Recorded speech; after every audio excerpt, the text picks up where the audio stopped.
please remember to leave a like, a comment, share the video about, and if you haven't already, subscribe. Thank you.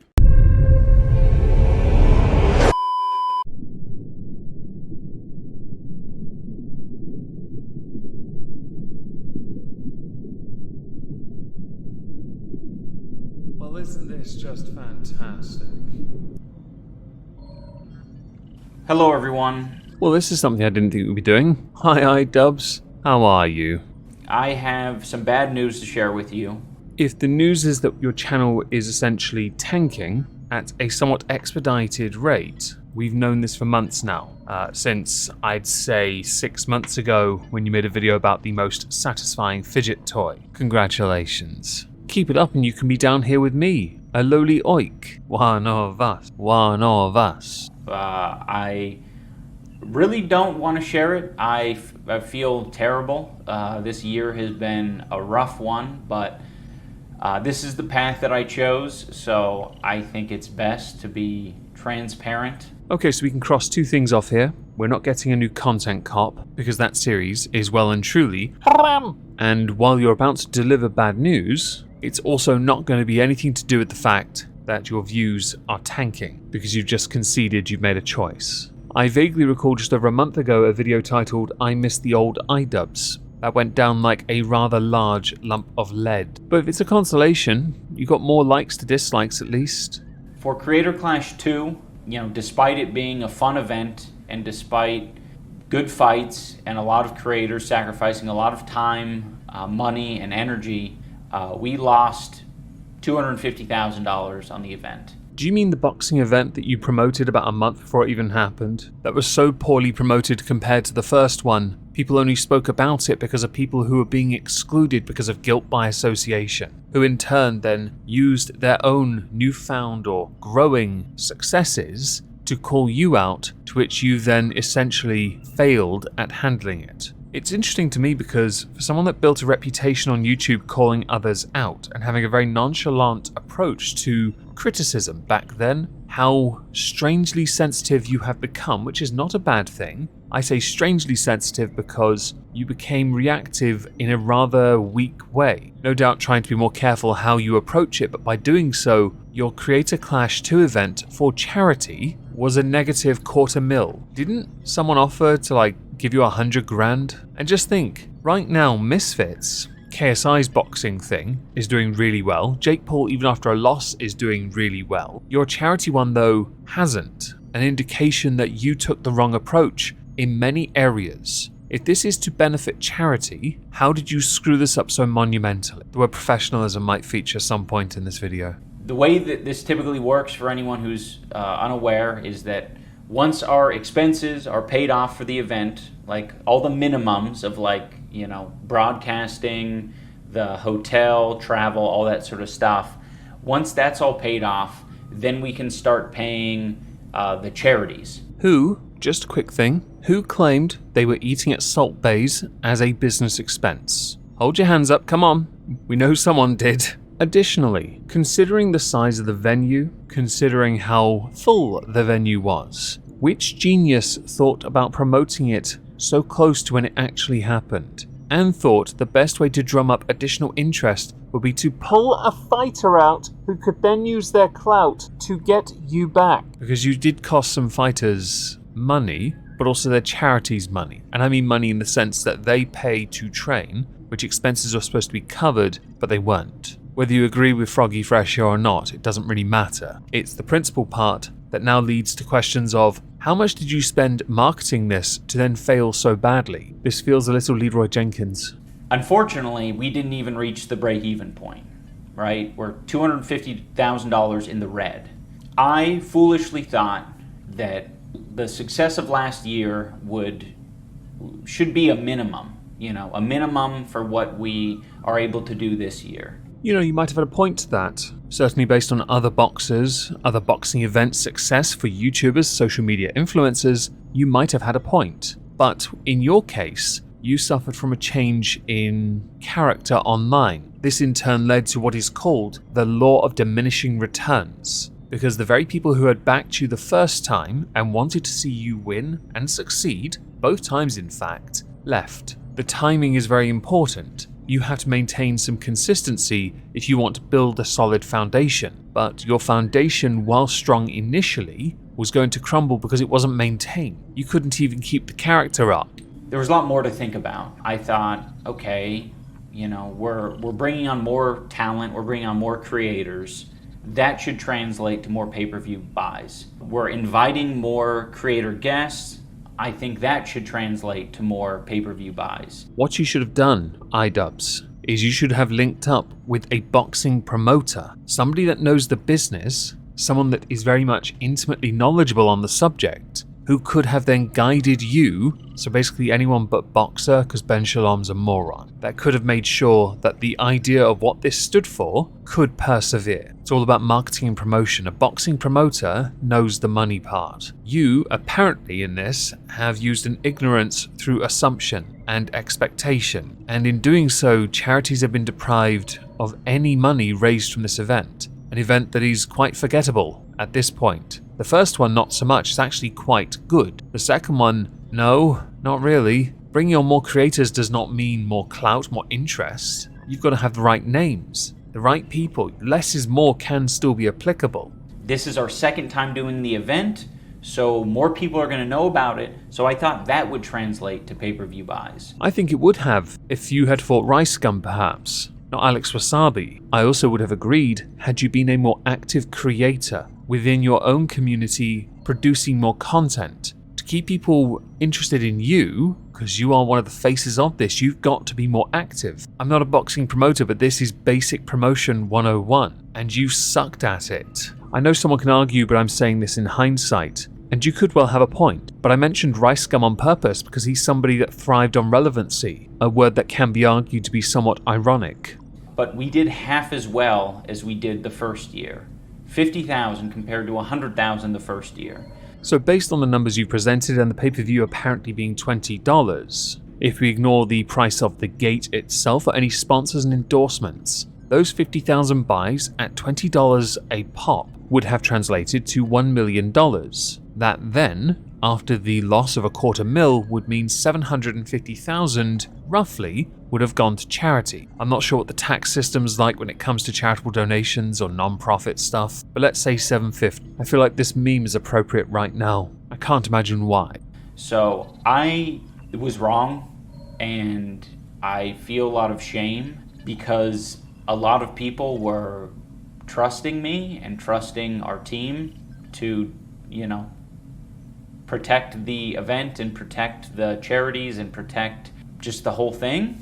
Jokes aside, and me being a bit critical of you aside, there is no shame to be felt. Mistakes were made, yes. Learning from them, if you intend to do a Creator Clash 3, learn from the mistakes, reduce your minimums, less is more, you can come back stronger. You really can. You want to do something for charity, and that is genuinely one of the most admirable things you as a creator can do. Using what you have accomplished on this platform, and then erasing it, to then build something else in its place. Again, admirable. You're not always going to succeed. You're not always. But that's alright. Failure teaches us where we go wrong. We take the failure and we go in a different direction until we find the one that works best, where all parties benefit. Like aligning with a boxing promoter, for example. I hear that works wonders. It feels particularly bad because this isn't like a regular business where it's all a personal loss and I can just be like, oh, okay, I suck at business, and I walk away from it. All of the other fighters were, hoping that their charities got represented and got supported for all their hard work. But we didn't have any anti-piracy measures we weren't prepared to deal with. Somewhat irritatingly, in all walks of life, there is a form of piracy going on. When you have on your own channel become not the person everyone thought you were, and have become a joke because of how poorly you've handled situations, people are less inclined to support you and more inclined to go down the piracy route. Not ideal if the intention is for charity, of course, but this is where my earlier remark is relevant. You stopped being what they thought you were, and you then became one of the very things you were critical of. There is that idiom about living long enough to become the villain. Yeah, it kind of fits here, and that is another part of this that is really important. You can blame the piracy aspect, but the reality is the buck stopped right at you because the change in you whether good or bad, alienated vast numbers of people who thought you would never change. Along with the fact that you were hiding from Sam Hyde, which was a strange one, a very strange one. What ended up happening, I mean, I was just thinking, like, let's just avoid catastrophe. As long as there's, like, not, like, I don't know, like a threat or, like, injuries or anything crazy, like, we should be fine. Maybe you should have had Sam Hyde on the card. Could have blamed him for any of that. This should just be like the first year. I don't want it to be more complicated than the first year. There's an obvious joke here. I'm going to refrain because I don't want to kick someone when they're down. But I do think the expectation aspect from what you're describing so far, Mr. Dubs, is from a level of naivety, and I'm not entirely sure if it is willful ignorance or if it is a form of arrogance to think you would do as well as without considering any potential blowback for a whole multitude of reasons. Amongst the 800 pirated streaming sites, there were between 1.3 and 3 million viewers. So even though there were around 50,000 pay-per-view buys, there were around 1.3 to 3 million viewers, people who actually watched the full broadcast. That's a little bit reassuring, you know. It makes me feel like, okay, people maybe do want to watch this. They just didn't, you know, they just either couldn't afford it or just didn't want to support what I had going on. While it would be nice to believe it was the former, I think it highly likely and more probable that the latter was in full effect. Again, you shat on your audience. They're not going to want to support the charity aspect as much as you might think when you're the face of the event. And I know someone wants to now say, oh, but that's wrong. Doesn't matter if it's wrong or not. It's what's happened and is highly likely to have happened. I think we also had a big streamer audience. That's who we are appealing to. I really like the live stream audience. You know, people who want to watch these events live and they watch things on Twitch and YouTube and they get it all for free generally. So I think it was in a lot of ways bad to appeal to that crowd and not give away the stream for free. I'm glad I'm not the only person using hindsight right now, because if you really wanted to make any money and give it to charity, no one should have gotten it for free. Appealing to influencers and expecting a different result, like more people wanting to purchase it when the option was available to see it for free, would seem a tad contradictory to the business model of raising money for charity. But again, hindsight, right? I think a lot of them felt like, well, this should be something that's free. I mean, I don't think it was pay-per-view worthy. Getting a network deal would have been more advantageous to build the platform with, to then introduce pay-per-view as more unfold. Perhaps reducing your running costs would have been beneficial as well. Yeah, but you went straight into the deep end and then thought you were safe there, forgetting that the first one came across, while very well received, as a novelty or part of a novelty that needed more time to truly expand. Hence why I mention a cable TV deal would have been quite handy. Aside from the pirating, we did have higher expenses this year. It was a bigger arena. We went to the Amelie Arena, so it was twice as big. We paid more for broadcasting. So broadcasting team did a lot more elaborate shit, and there was a lot more staff involved. We did a creator hotel. I'm sensing a number of mistakes here. Additionally, when one looks at the card of creators you put on this and hoped it would do as well as the first one, there aren't many names of note. There really aren't. I've heard of Chris Raygun, sure. I'd heard of Froggy Fresh because he got removed, but I really hadn't heard of quite a lot of these creators, and I think that also harmed your event. Whereas other boxing events like Misfits use some very notable names, those who have built reputations as well. You only really had Wasabi, Raygun, and commentary from Jacksepticeye and Markiplier. Additionally, many people in your own comments point to the fact that this wasn't very well promoted, so not many people knew about it. We also had events the day before the fight and the day after the fight, so that, you know, fighters and friends and family could come together and process their trauma. That was sort of paramount for me, because the first year we did the fight and then I went to bed. I got the shit kicked out of me by Dr. Mike, and then I went to bed, and then I woke up, the hotel was empty, and then I got on a flight and traveled 5 hours with my face completely swollen back to Seattle, and I was like, that was cool, that was so worth it. There was nothing, there was no processing my trauma, there was no talking to anyone and relating about the experience afterward. Everyone was gone. I could have removed this, but I actually wanted to use it as an admirable point to raise. The idea of allowing you the chance to process what you have gone through is very important. Boxing is a very isolated sport unless you have a team around you, so being able to get together, talk about it, get anything out of your system is vital, of course. We can't all just sack up. But if this was another expense, this was a clumsy one, and as you've mentioned it in the context of what you spent money on to help the creators as well, one does then have to question the fact you spent so much to protect the creators in the hopes that by doing that it would generate money for charity.